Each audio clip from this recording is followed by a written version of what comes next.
So thanks everybody for coming today, and thank you so much to Beth and Cormac for their time. My name is Linda and I'm the training manager for the MSCA-COFUND, which is made up of fellows who are attached to the Amber, Adapt and Connect research centres. The point of this event is, and we've had a few of them already, is to get an insight into the academic versus the industry career. And today we have somebody who works in an industrial research career environment. And it's another way of hearing about the insights, the kind of knowledge you might not have readily available to you by kind of talking in this kind of way. So I have a lot of questions here, and my questions are based on my experience and in a general way, but if people have more technical questions in the audience, maybe something about their discipline or a particular area that they want to ask, please feel free to ask when we come to the questions. We are recording this event, so our panellists, which I always kind of a little disclaimer, it's their own views, they're not representing anything or anybody, it's just themselves. And I'll start with Beth, because she's going to leave a little bit first, and I'll give a little bit of context about their areas, and then I'll speak with Cormac. And if either of you want to comment on each other's story, please feel free to do that. Okay, so I'll just go through my notes to make sure I've. Okay, so Professor Cormac Shreenan is currently the head of school and has been previously, has been with UCC since 1999. That's right. And you've also have significant industrial experience from AT&T Labs and Nokia Bell Labs. And you got your PhD in computer science from the University of Cambridge. Beth, Dr. Massey, currently works in Tyndall International Energy Research Centre and has experience as a research scientist and technical liaison. You hold your PhD in medical image processing and you got your PhD at the University of Lincoln. Okay, so that's a little bit of context just to break us in, and I'm going to go straight into the questions then to to Beth, if that's okay.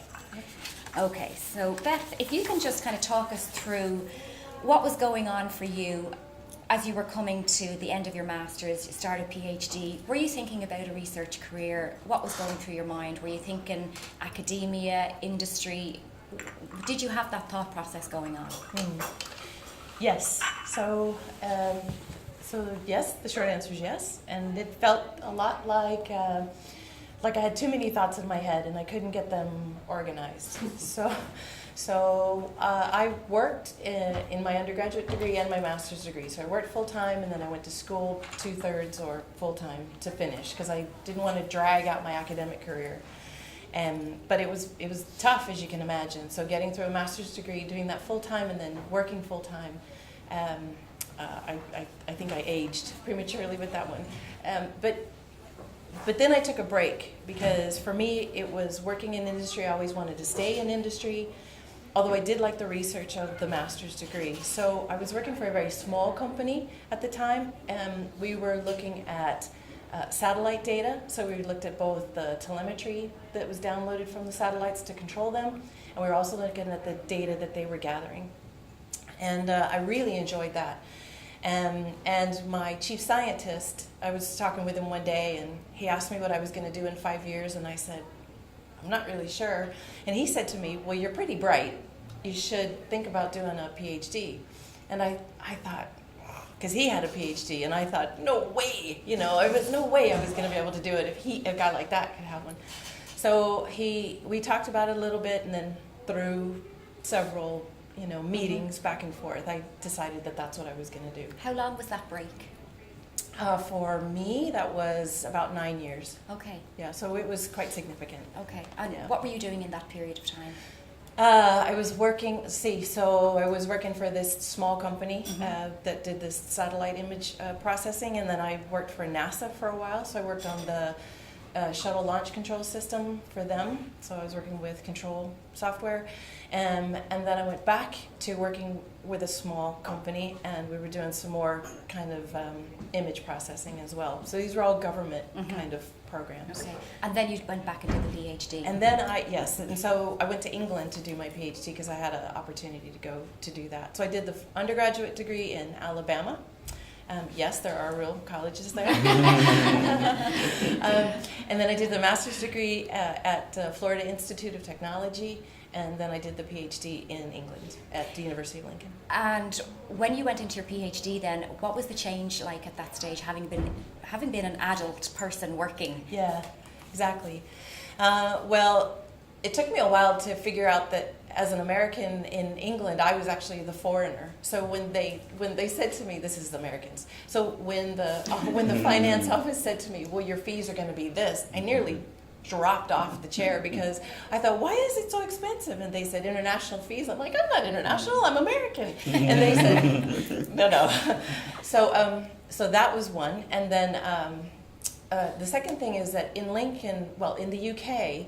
And I imagine it's the same here, Cormac would know better, that when you go into the PhD program, you're sort of expected to have a really good background. So there's no taught courses. You go right in and you do research straight away. You figure out your topic, and you should be done in 3 years. But in the States, you can go in, and part of it's taught, part of it's research, and you can take 4 or 5 years to finish. So I had to be done in 3 years. So the first 6 months was panic city for me because I was trying to figure out my topic, working with my supervisor, and when my supervisor missed one of our meetings, I nearly lost my mind. So because I felt the pressure of having to get started and get done. So that was, but it was a good motivator to treat the PhD like a job and not like a student, if you know what I mean. So then what happened?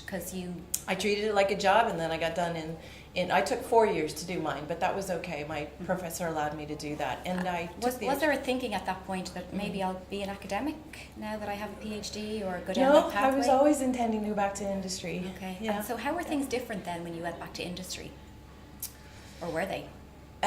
Yes. So the PhD opened a lot of doors that the master's opened a lot of doors beyond the bachelor's degree, and the PhD opened a lot more doors. So the software that I wrote, because I was looking at retinal images, and I was looking for disease markers that would give indications of diabetic retinopathy. So my external examiner came from a ophthalmology clinic in Glasgow, and he really liked my software, so he asked if he could use some of the algorithms I wrote to put into their product line. They're state funded, so it was okay. So I said, sure. So they're using it today, which I was really pleased at. But I didn't want to go live and work in Glasgow, so I didn't go to that clinic. And so then I got a job with a big American company that has a footprint here in Ireland, so United Technologies. And I used my computer skills to do diagnostic work in signal processing to work with them and help with their product. So you left England to come to Ireland? I did. So I left England to come to Ireland. Okay. Closer to the States. It was a little bit closer, but so again, I felt less like an immigrant in Ireland than I did in England. So they have quite a lot of American. And you're working in so that was a company at that stage, but now you're working in a research centre. I am. So United Technologies is a $63 billion company. They have product lines like Carrier HVAC systems, Otis elevators. They had Sikorsky helicopters for a while. So they have a research center that does research that then the innovations go into the business units to turn into products. So that got me into the mindset of not product development, but innovation development, with a mind on how is this going to turn into something that the business units can use. So it's not just I got a cool idea to do research and I'm just going to do this for the next 10 years. It actually is have an idea, prove it, verify it, show it to the business unit, and if they think it can turn into a product, they'll do that. They'll get it from the research center. So when I left United Technologies, I left to go into a job where I was bridging the gap between what industry needs and what academia does really well, which is research. So the big gap that industry has is that they are always thinking about the product. They tend not to think about the research as much because it's a tool for them to get to the product. Whereas with the research mindset in academia, the research is the work, right? So you do the research, and for people probably like you, Cormac, because you come from the industry side, you have a mind for commercialization, but quite often the research is the work, and we don't think about what happens beyond that. So the role that I'm in now allows me to get the academic research level, that quality research done, and then talk to industry and then bridge that gap between them. And so this is what we do. So for people who might be listening and saying, okay, I want to, I'm thinking about industry when I finish my postdoc, or a lot of people want to be academics, but there are people who are thinking about, what would you say to them? So let's see, I would say that when you do your PhD, so doing the PhD is hard enough, and thinking about taking on other work just seems impossible some days. But I would say try to do something a little bit beyond your core topic. So for me, I didn't have to write a software tool to help the analysts with the retinal scans, but I did it because I was a software engineer before I did my PhD. So it was easy for me to do the coding. I built the human-machine interface that they could use, and now this clinic not only uses my algorithms to do the detection over the topology of the images, but they also use my HMI interface to do the analysis as well. So I was really pleased to see that happening. So I think my external was quite impressed with the fact that I took on another little software project as well as the core research. So I would say do that. But then also, at the University of Lincoln, the cohort of female computer scientists that come in is really small. It's like 5 to 6% of the total cohort. So I started a women in computer science group that would help them to feel less isolated. And then I was able to publish a paper over a 4-year term where we tried to show that the cohort that started with the first year finished and graduated in the 4th year, because what was happening was they'd get to the 2nd year, they'd feel isolated, and they'd go into something where there were a lot more females, like biology or something like that. So I was able to actually publish outside of my core area as well. So is it a lot of work? Yes, it is. It's a lot of work. You work all the time, but I think that's the academic career. So you talk about getting into these different opportunities, and we hear about networking and those kind of skills and having to do that kind of thing. Is that a reality, or do you think that's helped you along the way, or what would you say to that? Yes, I think so. Networking is really important, and as a computer scientist, I am kind of an introvert, so it's hard for me to get out of my little corner with my cup of tea and then go right into the middle of a room and talk to somebody. That takes practice. And I would say that the more that you do that, the better you get at it. So I set myself goals for every conference I went. I was going to give away my business card to 3 people, and I was going to get 3 business cards back. So, and that just made it easier having a goal to do that. Now people never take business cards, so it's really hard. but you can I get have there, some if people want to give them. I have some of hers if people want to take them. So my researchers know this is what I tell them. You have to come back with 3 business cards. So that's what they do. And so the networking is important. I think also when you get into industry is really about the bottom line. So they'll say to you, that conference is not important. You can get the papers online. You can find a webinar or whatever. But you can show real articles, you can show real research where it shows a productivity increase for people to go to conferences, and then straight after the conference people are more productive because they've got that new information in their heads. So academics know this really well. That's why there's so much support for conferences and trips to seminars and workshops. And in industry just needs to learn that that's where they're going to get the quality academic research.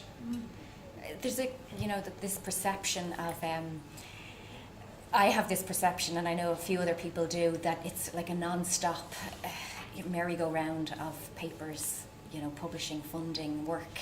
And when I mentioned this in our email exchange, you said, I don't really work very hard, which I was amazed at, that somebody would admit that. But you say, you're saying you don't feel you work as hard maybe as an academic. Can you talk a little bit about that? Yes, so my perception, my professor, when I was doing my PhD, he worked all the time. And I have a lady professor friend who, she works all the time. She's like 3 a.m. and she was sending me emails when I was at university. And my professor would go on holiday, and he'd be sending me an email about a paper I was writing, and he'd give me comments back. Like, he'd actually really read through it and gave me really good comments. I can imagine his wife and daughter were like knocking on the door going, when are you going to come to the beach? Because he always worked. So my perception of professors is that they basically work 24/7. And I just can't. I can't do that and have a work-life balance. Okay. So maybe that's my perception. Okay. But it's important to find what you like to do and then do that so it feels less like work. Do you think things have changed since you started out after your master's being in industry compared to now? To where you find yourself now? In the culture and what's expected? Actually, I think it's a little more difficult. So the economy, although the economy in Ireland is getting better, but I think generally the economies struggle to find people and to find productivity points. I think, because the pool of qualified people is so small, everybody's shorthanded, and therefore people are working a lot harder than they might normally if you had a full cohort of people working for you. I know that I do. Our team, everybody on our team wears 3 hats because we just don't have enough people right now. Okay. How important is it for you currently that you're published, or to get into the kind of role that you're in to be published, or to keep being published?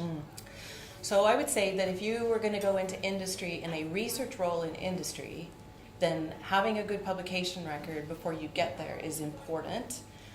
Then once you get there, the reality is that you work on a lot of stuff that's proprietary to the company, and then the publication slows down because you have to get so many agreements and permissions to publish from within the company that your record slows down. But where I am now, since I'm in that kind of in-between stage of between an academic partner and an industry partner, we have quite a lot more liberties to do that. So if you could get yourself in the position where you get to work with industry, but you get to do the academic research, I would recommend that, because you really get both of the fun sides, of that. In terms of a postdoc who's thinking, God, this sounds amazing, I want to do this, this is really interesting for me. Good. What kind of characteristics would you be looking for in someone if there was a vacancy, or what would make you think that's an interesting candidate?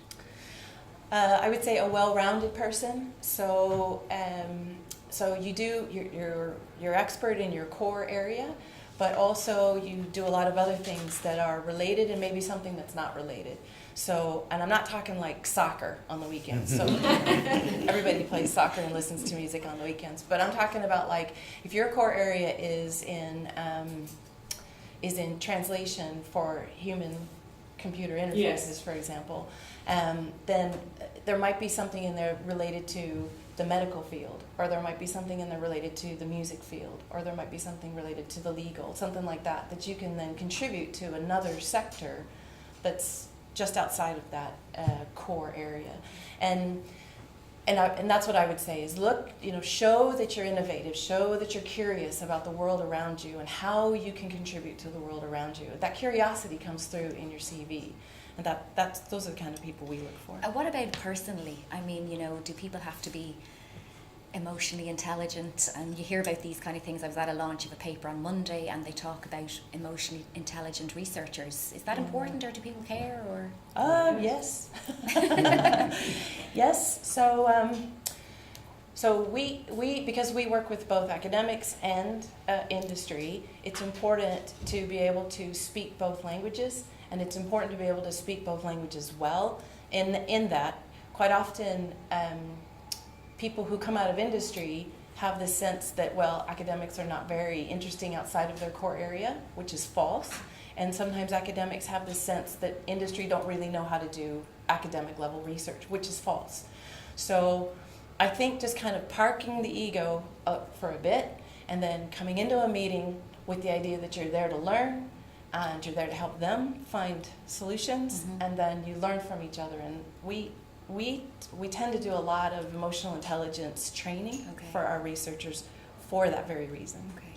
That's interesting. So finally, because I know we're coming up to your time, not that you have to go, but your slot. Yeah. When you look back or reflect, do you think there's anything differently you would do? Would you take a different opportunity, or would you? What would you think?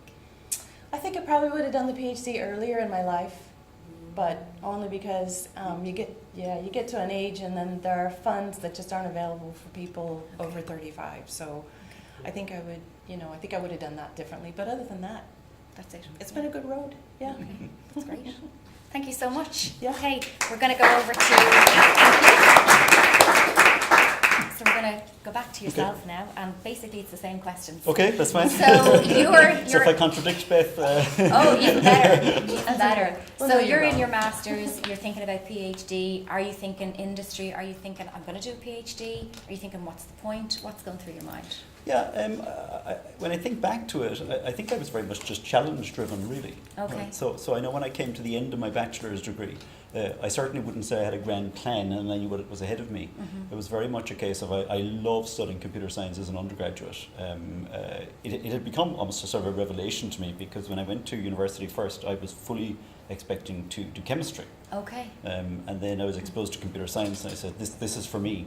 But I guess, after, I guess it was a 3-year bachelor's degree here at that time, I just felt I didn't have enough of the topic, and I wanted more and more challenging work, and work that I could do as an individual, working on a project. Okay. So for me, that was really the driving force. And similarly, moving on to the PhD, it was that again. It was saying, I want to do more of this. I want to become more specialised, but not really thinking what was going to happen after the 3 or 4 years. Okay. That was kind of going to look after itself, I Okay. figured. Yeah. And when did the realisation dawn on you that actually I am going to have to face this and think about after the few years? Yeah, very much towards the end of the PhD, Okay. right? I mean, it was mentioned earlier in terms of networking, and I would certainly support all of Beth's comments on that. At PhD level or postdoc level, and in fact, at more senior levels as well, networking really can't be underestimated. And I would say for me, part of my, as you put it, Beth, part of my journey was influenced by networking and the contacts that I made, and in particular during my PhD, contacts in companies, Okay. right, who were coming through the labs and who were looking at, they were there partly to recruit, Sure, right, but also yeah. to look at the technology. And really for me, that opened up opportunities then that wouldn't have been there otherwise. Because you went into a company at that stage. Yeah, so I went to AT&T Bell Labs. So they have a research lab in Murray Hill in New Jersey. So I had an opportunity to go there and work as a research scientist, which was a completely different environment, Yeah. complete change from what I was doing in terms of being a PhD student, right? And a little bit like Beth said earlier, in an industry environment, things are different than in an academic environment. Although I should caution, right, that my experience was probably different to many others in the sense that I was in a research lab. Right? So AT&T Bell Labs, as it was then called, was a little bit like an academic environment, right? So there was lots of people, most of them really well known in their field, some Nobel Prize winners, and they were essentially paid to do good science. That model was common in a couple of other labs at the time, so places like IBM, Watson Labs, and so on. That's changed a good bit over the years. I was even just back to visit them, AT&T Labs last year, and it's more focused now on the bottom line, as Beth had mentioned. I mean, they still look at interesting, hard problems. They still get to publish, but it is different in that sense from an academic type role, where you're expected to have impact, but not necessarily on products of a given company. Okay. So at that stage then, you spent about six years I was there for 7 years. Yeah. And then you moved to UCC. I moved back here. That's as right. full professor. Yes. Yeah. So yeah. this is, you hear people, that seems unusual. Yeah. So Yeah. talk us through what was going on. I think fortuitous is probably the word I would use. Being the right person in the right place at the right time. Okay. Yeah, an opportunity came up. I mean, full professor opportunities come up pretty rarely in the Irish system. I would normally say it's when someone retires or dies. Yeah. So there just happened to be a position became available due to a retirement at the time. Okay. And I saw the ad and I thought, I'll apply for this. I actually wasn't entirely sure if it's what I wanted. Okay. So it wasn't like I had planned that somewhere along the way I'm going to become Were you an still in academic or a America full when you professor. planned for that? Well, certainly was, yeah. Oh, yeah, okay. and it just seemed like an interesting opportunity. The department here was quite small at the time. I mean, in comparison to today, it's unrecognizable. I think there was 7, 8 academics then. Now there's about 26. And there wasn't much research activity, so it seemed like a good opportunity to go in and grow the department and have impact. But for me, it was sort of a journey of exploration. So it was finding out what exactly is this going to involve. And how did they respond to you in the sense of not having academic experience? Yeah. In fact, they asked me this at the time. They said, is your lack of academic teaching experience and so on an issue? And I basically put it right back at them. I said, well, you've got to decide that, right? Not me. But certainly it was a challenge when I came here first. I mean, I was comfortable enough in terms of setting up my research group and going out and seeking research funding. Mind you, at the time it's a very different landscape than today. There was very little available. But in terms of the normal day-to-day academic jobs, to me that was quite new and very challenging. Yeah, in a good way. But certainly there was a very steep learning curve. Okay. So you talk about getting that great opportunity at full professor, and some of the challenges now are really about short-term contracts and not having the opportunity. What would you say to postdocs who want to be academics, that they're driven, they're fantastic, but those opportunities just aren't there? Yeah. What do you say to them? I think a couple of things. Firstly, I think we're starting to see in the last 2 years or so opportunities starting to re-emerge. So as we come out of the recessionary years, I think we will be seeing some more opportunities. But at the same time, then the competition for those is more intense because there's a lot of people who have been waiting for those opportunities to arise. But some of the things I think to keep in mind is, when we look at people for academic roles, publications and research really is the first thing we look at. Okay. Right? And this doesn't mean publish the maximum number of papers you possibly can in the shortest amount of time. Quality really is important. Is it better to defer publishing 2 mediocre papers for a year and a half to publish a really, really strong paper in the top conference? I would say yes. People will see that. When interview panels, they know when papers are good and when papers are mediocre. So focus on quality in terms of publications. But also I think something that is sometimes missed is the need for some teaching experience. Okay. Right? And particularly when universities have really strong applicants. And if you have applicants in front of you who all have strong CVs in terms of publications, then it's other things that make the difference, right? It's how well networked are you? Are you visible? Have you been reviewing papers for the top journals? Have you been presenting at the top conferences? But also, have you taken advantage of some teaching opportunities if they've come your way, right? And sometimes they're not that easy to come by, right? But at the same time, don't ever be afraid in your relative department to knock on the door of the head of department and say, hey, if you're stuck for someone to teach something, I'd be happy to do it, right? Because that's really probably the best way of getting some teaching experience on your CV. Okay. Yeah.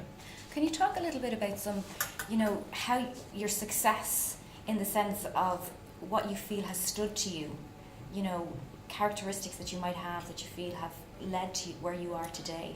I mean, I know you say you were fortuitous in getting that opportunity and you applied as well. Somebody else might not have applied. But, Sure. The things that maybe people can't necessarily readily see. Okay. I suppose from a research perspective, I would say focusing on problems. Right? Okay. So I think it enhances your research if you talk to people in industry or elsewhere and say, what are your problems? What are you facing over the next couple of years? And a lot of the time you have to have a strong filter, because a lot of the times you'll get the problems that they want you to solve tomorrow, right? But occasionally you will get a real nugget of something that, this is going to be a very interesting problem. So I think I would tend to say, from my perspective, that characterizes my research in the sense that I can always step back and say, we're looking eventually at a real problem here. Okay. Right. I think in terms of personality, I think going back to the point about networking, but talking to people, listening to what their concerns are, what their challenges are, and establishing networks nationally and internationally. Those always they've stood to me certainly, and I think that's very important advice for anyone seeking an academic career. And on the other side of that, would you be open to talking about a failure or things when things didn't necessarily go your way. Even yourself, Beth, we didn't really touch on that, but you know, we all experience challenging times. Is there? Would you? I mean, in terms of individual projects, there's always failures. Right? Sure. So you'll always, on research projects, take a path for a while, and you decide this path just isn't the right one to take, and you back off and you try something else. And I think that's part of research. Unfortunately, it's become less acceptable to publish that kind of work, right? To say we tried this approach and that approach and neither of those worked, Okay. right? I think the way publication has gone is you only tell about the one that finally worked, and I think that's unfortunate, because we would learn from what the failures are. So I think in terms of research, that's probably the key thing. I would say in terms of failures, I would say maybe not so much a failure, but I think certainly if I look back, I should probably spend more time even now in terms of getting the word out about my research, right? Because I think one of the things that's important these days, which I think is different from before, possibly driven by social media, is it's not just what you do, but it's what people perceive you do, right? And I think historically, if you were an academic, you were mainly concerned about peer evaluation. So when you went to conferences, did people like your work? Did they cite your work? So were your peers, the other professors or the other research scientists, impressed by your work? That was really it. Whereas I think now, particularly in the with the national funding landscape for research, it's not just the quality of your research, it's also the perception of your research. Okay. So I think that's probably, I would say something, not so much a failure, but it's something certainly that I should put more effort into, and I think anyone who's up and coming should be thinking of that. At the same time though, there's no point in having people being aware of your research unless there's substance behind it. So there's a fine balance between the two of those. And that kind of leads on to my next question, which is a little bit what Beth was talking about, is it a non-stop 24 hours a day? I mean, it looks like, you know, you're applying for funding, you're researching, you're teaching, you're administering a department. It just seems it is so pretty much non-stop. It is. You asked Beth specifically about weekends and evenings. I would say most evenings I would certainly be working on something for a while. Okay. Absolutely. Right. I try my best to keep weekends free. Okay. Right? That doesn't mean I always do, but I try my best. I survive by taking basically a 1 month annual holiday in the summer. Okay. That's my only real holiday. And how long but is I that disconnect. holiday? I disconnect for that. How long is that holiday? So I take 4 weeks. Okay. I disconnect as much as possible for those 4 weeks. For the rest of the year, I'm here and I'm available and I'm working. So I think, but to anyone thinking of going into it, it is pretty much non-stop. You know, funding agencies, conference submission deadlines, they're not set so as to make your life easy. Right? They're quite often set for the middle of the summer, or for 2 days before Christmas or 2 days after Christmas. So there's an awful lot of external deadlines that you have no control over. And I'm not talking now as a head of department. If you're a head of department, there's all sorts of other stuff that can intrude on your time, including when you're away on holidays. Sure. Yeah. In terms of when you started out versus now, how do you think things have changed, or can you comment a little bit about that? In terms of the technology or anything, the role? Actually. Okay. Yeah. I suppose in terms of things like career planning, I think it's actually much tougher now, right? Because I think, I guess when I started off, as I mentioned, there wasn't even the option to study computer science as a major from first year in university, not just here. And there weren't really specialist areas either, certainly at undergraduate level. So you were sort of very much a generalist and you weren't pigeonholed. Whereas now I think even coming out of undergraduate, people are starting to be pigeonholed. And by the time you've done your PhD, there's the danger that you're tagged with one particular area. And then that can restrict your career opportunities. Okay. So I think, I guess people now would probably have to think much more strategically in terms of career planning than back in my day. Okay. Yeah. That's an interesting point, I guess, because that's a part of what I would be doing. And some people are clearer than others, and we try to emphasise that it's something you need to be maybe a little bit clearer about. And know the options, but then the challenges are with the roles. So when you look back and reflect and you think of where you are now, is there anything you would do differently, or would you take a different opportunity, or do you look back and go, I should have done that, or I think I would probably have spent longer in industry. Okay. Actually, my timing was, as you mentioned earlier, dictated essentially by a position becoming available. If you were to say to me, would I have preferred if that position became available later, I would have said yes, because it would allow me to have a deeper engagement with the with the company that I was with. You know, we had a number of projects which were really going very well and which I sort of had to disconnect from, because with you know, unlike when you move from one university to another and you can keep collaborating, it's different when you leave a company. The ties are essentially severed. So I would have said that would be important. So I think if someone has an opportunity to work in industry where it's benefiting their career, don't be in a rush to get out and move into academia. Just to follow up though on one of Beth's points earlier, and this is something I do tend to advise my PhD students. So industry positions are very interesting in the sense that you get to usually work on real world problems, and so you get insight into the technologies and the research that is being driven by the product units in these companies. But if your longer term plan is to become an academic, then you need to be careful that you keep the research or the publication pipeline going. Right. So if you go off and work in a company for a couple of years that prohibit or discourage publication, right, then you need to be careful that when you decide to apply for an academic position, that might be seen as a negative in the sense there's a gap, right? So now there are quite a lot of companies and labs out there that do encourage publication. So that's an important criteria. So if you are thinking of an academic career, if you're not, then it becomes less significant. Going back to a point you mentioned earlier as well, in terms of characteristics that help people that's what succeed. I was just going to ask you. Okay, So was one other thing I was just going to mention, which is being a team player. Okay. Right? And it may seem funny that there's the academic person is saying that rather than the industry person, right? But in an academic environment, being a team player is very important, and it's something that we look for even at interview stage. Okay. Right? So, you know, the old model or the perception of an academic as being someone who goes in and out to their office and does their research on their own and does their courses and that's it, is not true anymore. Okay. Right? If it ever was true. So, you know, people are expected to be team players in the sense that, you know, they're joining an academic unit, a school or a department, that they're going to pitch in and teach whatever's needed, that they're going to sit on committees. Yeah, sure, you're not going to get a paper out of a committee, you're not going to get a paper out of teaching a course, but that's all part of the job. Right. And I think, you know, sometimes you can spot that at an interview. You can see this person has a brilliant CV and they have great publications, but they're not going to pitch in when they come here. Okay. So that's very important to consider. Okay. Yeah. Well, that's actually all my questions, because I'm conscious you're heading off. Do people have questions? If people have a question in their head, please ask, because somebody else is probably thinking the same thing. So, anybody? Yeah? It's for Dr. Brett. Yeah. You have been in industry and also in academia. So what would you say, kind of in a general view, like which would be the benefits and disadvantages of being in academia or industry in terms of, let's say, a work-life balance?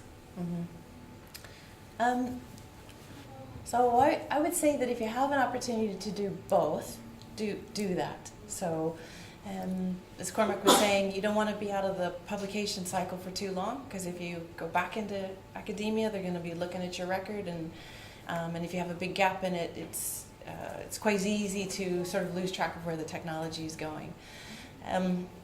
In terms of work-life balance, I think that is a very important part of any job, whether it's in academia or in industry. And when you interview for a job, they're not going to just interview you are interviewing them. And so one of the questions to ask them is, what's the work-life balance of your staff here? Do you have a program that supports work-life balances or well-being in that way? And then see how they answer that, because some people will say, yeah, of course we do, you know, every Friday people get to wear casual. Yeah, right. We only make you work one Saturday a month. So I think it's important to trust your intuition, and then for yourself decide what that work-life balance, you know, how important that is. So I love my job. I don't mind working on the weekends, and I have a flexible lifestyle that allows me to do that. Some people, they'd never be able to do that. So. So it's a question for both, and I don't know how interesting it is, but you know, there is a lot of talk about interdisciplinary research, and I come from humanities and I'm researching on technology, but I have the impression that there is a lot of talk about interdisciplinary, but really it only matters if you are technical, if you are a computer scientist, and the humanities is not really, is being disregarded. But I think, is it me? Because I feel like that, or is it the world, or is it academia? So in your experience, is it this interdisciplinary valued, and is it necessary for research teams? I can go first, yeah. So I would say, I mean, one of the things that I always try and impress on students coming into computer science is the fact that it's naturally interdisciplinary, right? Of course. In fact, I was recently speaking at an event where all of the heads of the different departments in science and engineering were at, and I said, unlike you guys, we can collaborate with everyone on campus, right? We can. That's the nature of computer science. And I would say, speaking to individual academics and researchers, they see great value in that. So we would have links with engineering is an obvious one, but medicine and humanities through digital humanities, and a whole load of other departments across campus. So I would say, and there's real value seen in that, because computer scientists see themselves as problem solvers. Right? So by necessity, we have to talk to people who have problems that we can work with them. Nationally, however, right, funding does tend to be oriented towards science and technology. Right? Yeah. So I think that might be where you're getting the impression you mentioned. So I think if someone goes in with a pure humanities project or a humanities project with a small amount of technology, then that's going to be much harder to get funding for than if you have a project which has loads of computer scientists and engineers and humanities as part of it. So I think that's an important distinction. Yeah. Yeah. Yeah. Thank you.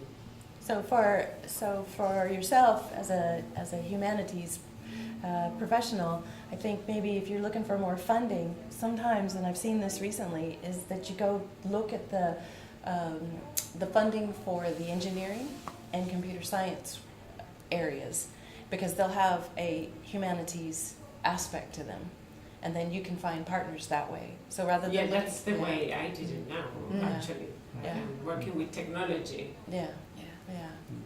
That's important. Yeah. I think we need more, as computer scientists, we need more of the humanities. But in your team, do you have a lot of people with humanities, for example? No. Oh, well, I had a social scientist that was on staff at one point, but she went to work for UCC.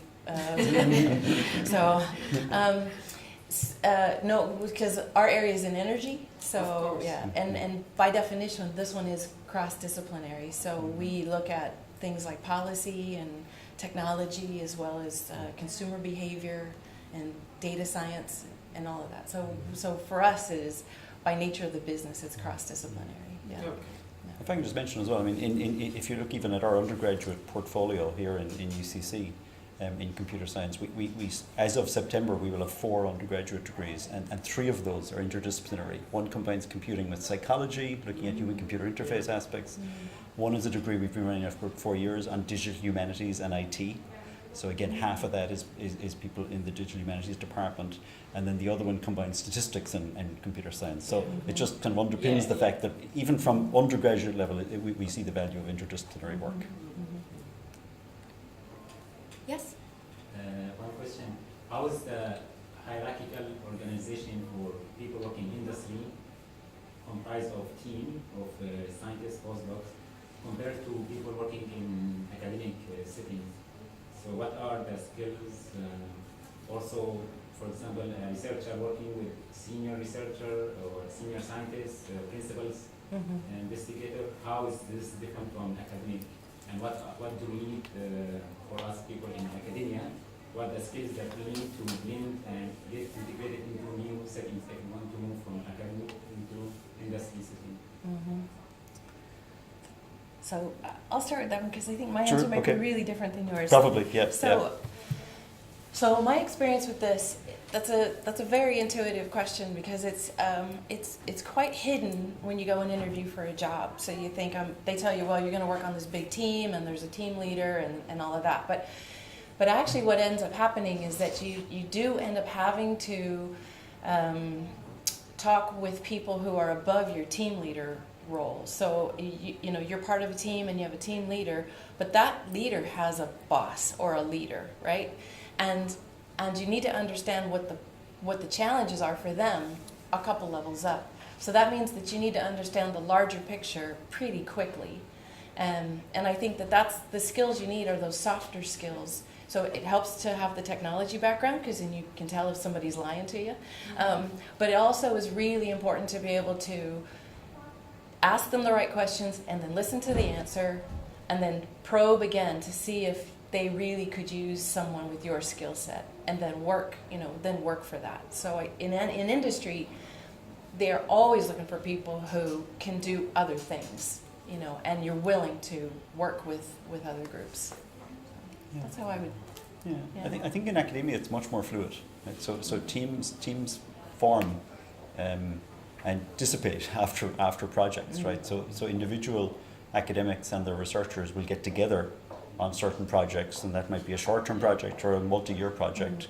And then when that ends, they may all go their separate ways until the next project. So it's a little bit different, I think. And equally, I guess, there's an assumption, certainly in the Irish system, that each academic is essentially autonomous in terms of the research activity, right? So each person would have the, even somebody just starting off as an entry-level lecturer has the right to form their own group, right? So they're not. Some universities have started using the term assistant professor for lecturers. It's a bit misleading because they're not assistants to a professor, right? They're entitled to do their own independent research. So. I think we'll call it a day there, folks, because I know both people need to leave for meetings at 2, but thank you so much for such interesting conversation and insight. It's been really great. Thank you very much. Both Professors Shreenan and Dr. Massey are open to receiving an email if you have a question, a follow-up question, so I can let you know what those details are. So thank you. Absolutely. Thank you. Thank you very much.